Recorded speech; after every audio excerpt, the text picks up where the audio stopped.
Hi, welcome to A.O Academy, and in this video we'll be talking about the definition of scope of economics because that's the first section in the chapter 1, okay?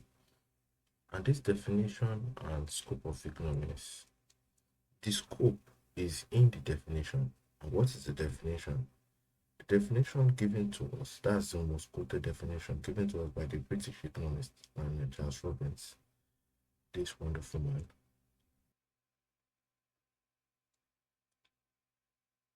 And Charles Robbins, he gave us a definition, okay? And this is the definition. It says economics is the science which studies human behavior as a relationship between ends and scarce means which have alternative choices. That's the definition. The definition they gave to us. Now, how the scope, picking the scope from this definition requires us to understand some terms, okay, in the definition. And one of the terms, these are the following terms that you should pick and pay attention to in the definition because those terms cover the scope of economics. The first one is what is the science. Economics is the science which studies human behavior. That's the second one. As a relationship between ends and scarce means, which have alternative uses. Okay, so these are the five terms, keywords that shape the scope of economics, shape what economics is all about. And to understand this, let me quickly explain them. Science. Economics is the science. Why is economics science? Okay, that's the first thing. Why is economics science? Economics economics is known to be a science subject because it uses scientific method. Okay, it uses scientific method. This is scientific method. That's the first one. It uses scientific method.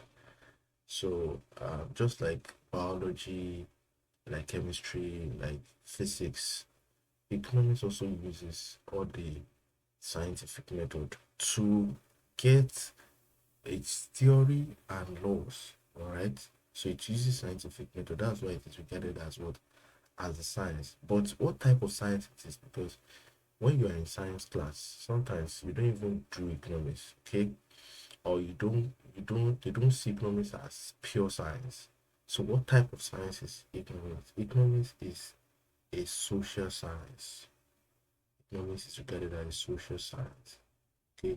And why is it regarded as a social science? It's regarded as a social science because of this one, this particular one, human behavior. Okay.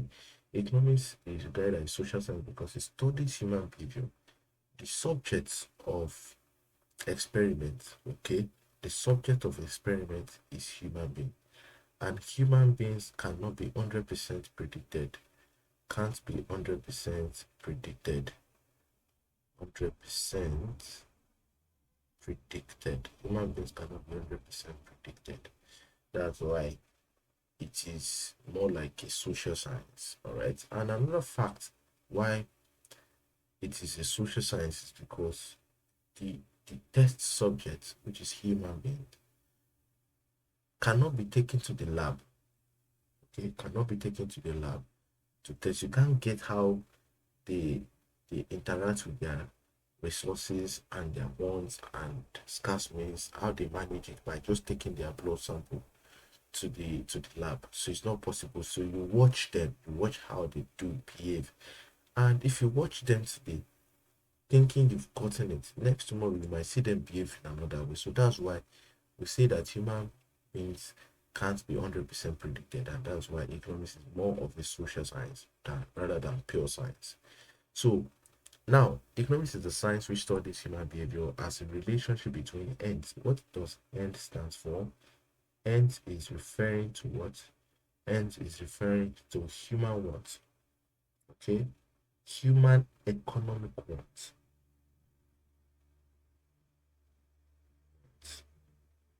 Okay, it refers to human economic wants. So those desires, okay, desires that are backed up by, that can be gotten with scarce means with your resources that can be produced and stuff like that. That's what we are talking about. So because desires are, that's different level. So you might say you desire to wake up in America today. Okay, even that is backed up with is an economic want. Okay, all you just have to do is to get your visa, pay for this, pay for that, and go there. But let's say you say you want Donald Trump to call you on your own personal phone to wish you happy birthday. That's a desire, but it's not an economic desire. Okay, that's just what you wish for. It's not an economic desire because there is no production. Yes, you can now start working towards it. All right, which I, so many factors have to come to place before it can now become an economic want. But ends is referring to economic want. And what do I mean by economic want? We're talking about those things that can be produced, e.g., like food, like shelter, like clothes, like cars, economic goods in general. So what does scarce mean? Scarce means refers to what? Refers to limited resources. Limited resources. Scarce means refer to limited resources. So these limited resources could be money, could be factors of production, general factors of production, okay, in general. So all of these are scarce means, and why we call them these means, but they are scarce because this means at any point in time in our lives is never enough to get all our ends, that is our economic wants. It's never enough, and that's why we get it as scarce means. And let me just explain this. Let me quickly just give you a scenario. Now, do you have everything that you want in life? If your answer is no, that means your resources is limited to that. So that means you are working to get more resources to now get all those things that you want in life. That's just to show you the disparity between scarceness and human wants. All right. Now, the last one that we have is alternative uses.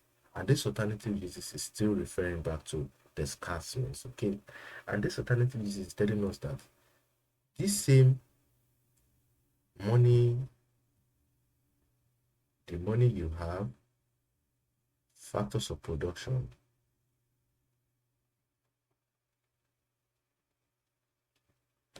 can be used, okay, in different ways, can be used in different ways. It can be combined together in different ways to get so many different results. All right, that's what we are talking about. So let's say you have 1,000 naira and you want to eat, you want to go to store, and you want to go out, you want to play football, you want to watch football, and you just have 1,000 naira. That is to tell you that this same 1,000 naira can do all of these things, but it might not be at the same time. Okay, so that is to tell you that your resources is not limited. These resources is not just limited to one thing. It can be used for different things. So it is now your own choice to choose which one should you go for. And that's the end of the session. Thank you. See you in the next video.